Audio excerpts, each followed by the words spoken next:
everyone, welcome back to No Nonsense Combat. Simple self-defense techniques that you can use in everyday life should you get confronted by a crazy person, an attacker, alright?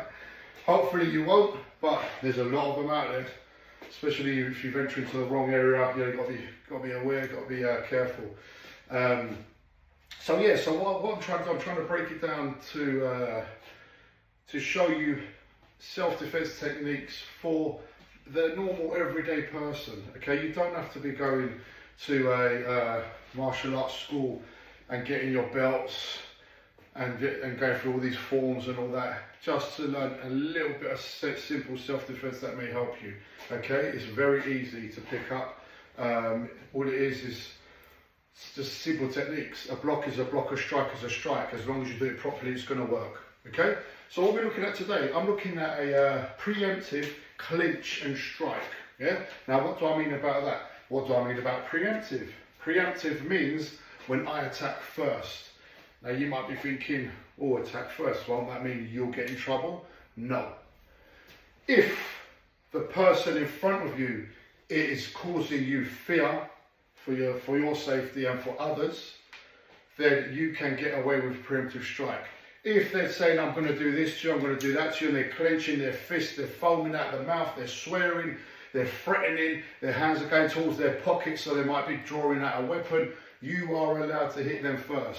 Preemptive strike, because it's your belief that he was going to pull out a weapon or he was going to cause you damage or harm.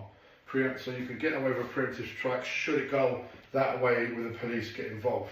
Okay, so preemptive clinch and strike. Okay, so here's my attacker. First thing I do if someone's in my face and trying to and is threatening me and saying what they're going to do to me, I put my hands up in a defensive position. Okay, this a lot of areas, or most areas now covered by CCTV, and if that CCTV shows you going like this, as if you're telling the person to stay back, I don't want any trouble, then they will pick up on that and see that you were actually not being aggressive and you did not want to fight. The other person did. If I stand there like this, go, yeah, come on, and I get in my stance and I put my fists up, then it shows that I'm aggressive. So I keep my hands up here to show that I'm more of a passive person. Okay. Also, the reason why my hands are up here is in case this person attacks me, I'm ready to block and strike back. Yeah. If I'm standing there with my hands in my pockets or my hands behind my back, then he strikes me, by the time I get my hands out of my pockets to block that strike, I'm going to get hit. So my hands are up here for two reasons. One, to look like I'm not the attacker, and two, to be prepared in case that strike does come. So here we are. There's my attacker. He's got his hands up and he's swearing and shouting, I'm going to do this and I'm going to do that to you. My hands are here saying, look, you know, I don't want to fight, blah, blah, blah. Okay? From here, what I'm going to do is, I'm going to go for the person's, I'm going to clinch, I'm going to go for the clinch, in other words, I'm going to grab his head. So from here, boom, yes? Now, if you can see that, I don't just grab him. My grab is a strike as well, so you've got the ears here, okay? So the first thing I do is, I slap both sides of the ears. That's going to create disorientation for him, okay? As I slap both of the ears, I'll bring him in. Now one hand goes behind the neck, the other hand on the top of the head, and I bring him in here, yeah? Now from here, I could do two things. I could drag him down, because wherever the head goes, the body will follow, okay? Or I can pull back and strike, yes? And carry on my strikes, okay? The most important thing is the clinch, okay? It's a strike and a clinch, and bringing it down into me, yeah?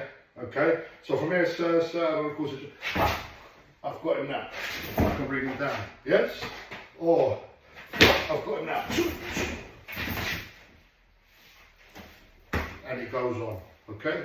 That easy. From this distance, from a close combat area, I can grab him, bring him in, okay? Now he can't hit me with his hands because I've got him here. It's impossible unless he starts going over the top of my head, which top of my head, top of anyone's head could take a blow, okay? But by the time he tries to do that, I've dragged him to the floor or I've continued my strikes, okay?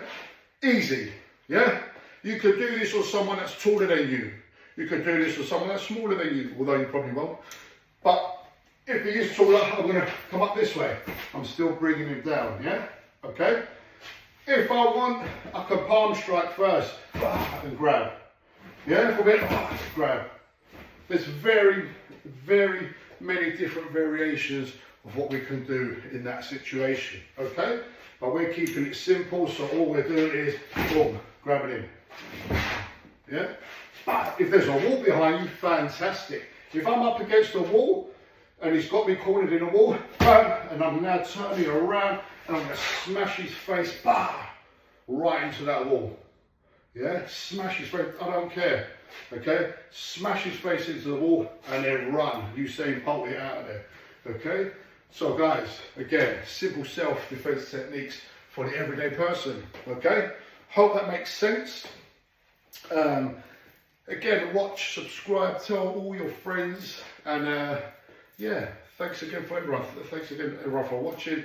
All your comments are much appreciated, good or bad. I love the bad ones because some of them I actually gain knowledge out of, you know, creative criticism, whatever you want to call it. But yeah, any comments, fantastic, I'll answer them all. Any ideas you want, anything you want to see in the future, let me know. Until then guys, stay safe, look after yourselves, look after each other, be happy, be kind.